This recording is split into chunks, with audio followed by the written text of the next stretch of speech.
Can I see a raise of hands if you have big dreams?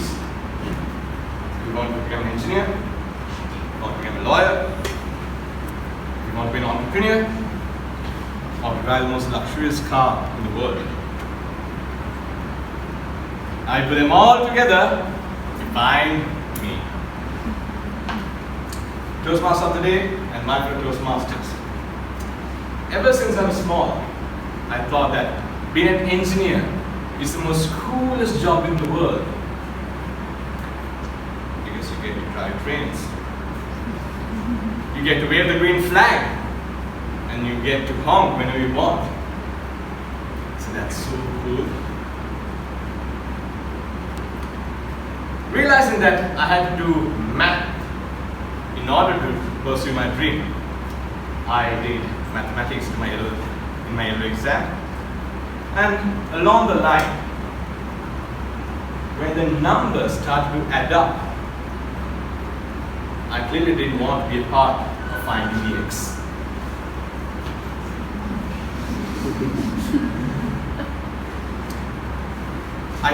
Later that day I told my decision to my parents, and they were completely okay with it. But my little sister, who was a fighter, who gave her 100% effort to whatever she did, she said, it's never too late to follow your dreams. Ladies and gentlemen, it's never too late to follow your dreams.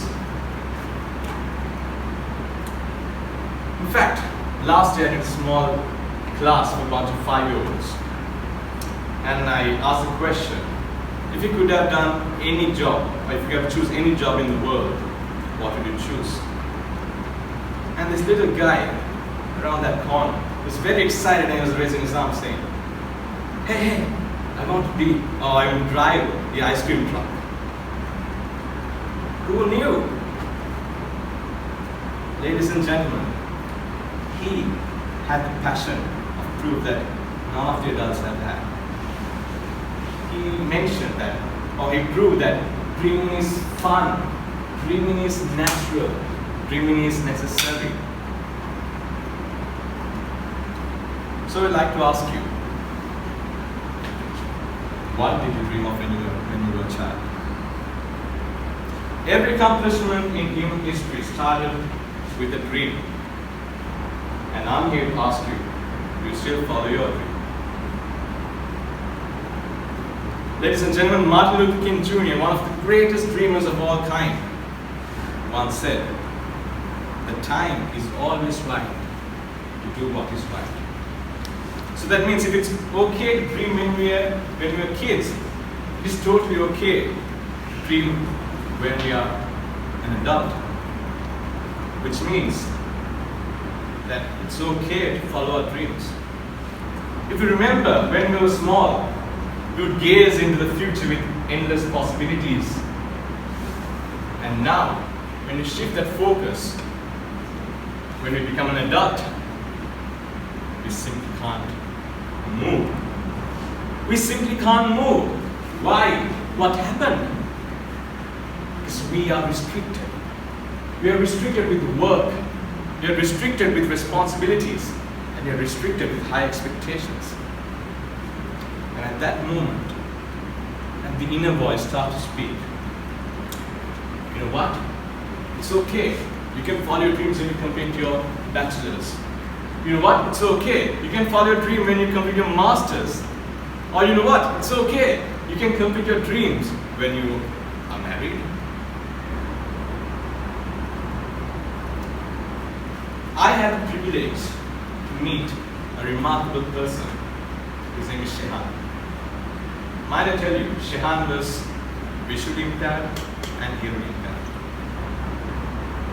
Last year, I went to see him perform on stage, and he sang the most sweetest song I'd ever heard. He sang using sign language. I did not see it.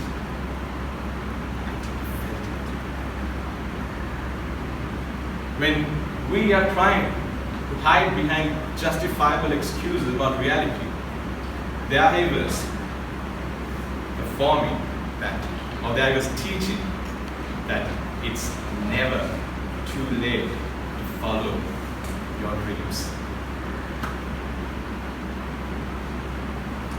Ladies and gentlemen, what did you dream of? Or best if I ask, what did you dream when you were small? What made you stop? I'm here to tell you that dreaming is completely natural, it's essential, and it's fun. Dream, dream, dream. Dream what you want to be. Because we have just a line, a single thread of line for life. Are we going to wait until this thread cuts off? Or are we going to enjoy life while walking down this thread? So my dear friends, it's okay to dream. And I don't mind if you forget anything that I just said. I want to remember just one thing to find my speech. That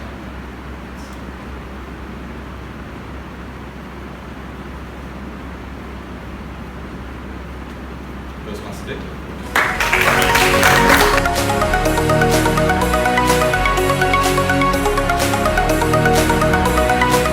The heart is something that each one of us value and treasure a lot. The heart is something that each one of us have had since day one. And I'm pretty sure that each and every one in this very class would have had some point in your life where you felt your heart was broken. Or at least some point in your life where you felt your heart was being flourished, nourished with love and affection. Now that's two different dimensions, completely two different avenues. But what I would like to make a point today is that keep the good ones close to your heart. And in that sense, if you manage to do that, you will ensure that the negative avenue shuts down and the positive one opens up. And you broaden on the positive avenues of your heart. The closest ones in your life would be the people in your house, in your classroom, and the people you never even know. The people whom you would know, but they wouldn't know you. But what's more important is to make sure the close ones stay closest to your heart. And the most important thing, in addition to each one of those things that I've said, is to be transparent about who you are and be able to be open and transparent to accept different individuals into your life, so that the bonds and the relationships that you have in your life would be made into what you would seek the most in your life. And in that sense, ladies and gentlemen, you would make sure that the closest ones stay close to your heart, and out of that, you would multiply the dimensions of your life into ways that you never ever imagined before.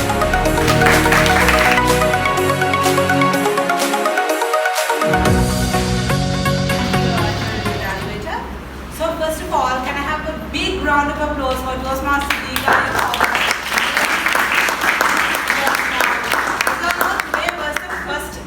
First physical meeting for the year, and I'm pretty sure everyone can agree that he gave a great start for this year, and his purpose was to inspire us. I'm pretty sure there was no other way to do it. It was just perfect. Now let me point out one by one the places that you all excelled at. Now your start was a great start. Now throughout your speech, the highlighting point was the hand gestures that you all were using. Ladies and gentlemen, first of all, also as soon as you came onto stage, he raised his hand. Now that is one of the important techniques that you can use in a speech, which is called prompting. That is, if you want the audience to raise your hand, you can raise your own hand. So he used it perfectly, and he connected to the audience directly by directly pointing out to Talal and directly pointing out to me. So there was a direct connection of the audience. And another thing is that how he showed to never give up and to follow your dream. At that point also, he was using hand gestures on point. He was showing a thread, and most importantly, his hand gestures were open hand gestures throughout the speech. Now that is how you show the confidence to to the audience. So these are like amazing points that Toastmaster Dighayu excelled at during his speech. And another thing is that the use of humor. I'm pretty sure at one point he pointed out finding your ex. I'm pretty sure it rang the bells. I'm pretty sure when he told to finding your ex. So like that, the use of slight humor time to time, even though the speech was a motivating speech, I think that was amazing technique to use. And another thing is that you use perfect eye contact. You directly looked at me, you directly looked at every one of them, so that you know throughout the speech that the attention is going to be there top notch. And also the use of life experience was also a great technique, since your motive is to inspire others.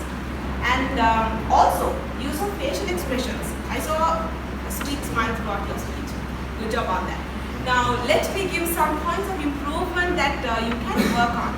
Now, yes, you had a sweet smile throughout, but I would personally prefer if you can actually use more facial expressions. Maybe when you're showing things like you're sad, you can make your face sad. Okay, so like that, you can improve on those points. And also try to include more life experiences into it. Since you are trying to inspire the audience, you can say, yeah, I went through this and now here I am. So like that, you can use more life experiences. And last but not least, stage usage. Try to be a bit stable. I mean, you are using the whole stage, that was really amazing. But if you can segment the stage and be a bit stable on stage, I think it would make a better impact on the speech. But overall, Toastmaster Dighayu, it was an amazing speech. I honestly loved it. It was one of the best speeches I honestly heard in a while. And it was truly inspiring. So I think you got the objective, you achieved it over the limits. So job well done, Toastmaster Dighayu, and wishing you the very best of luck.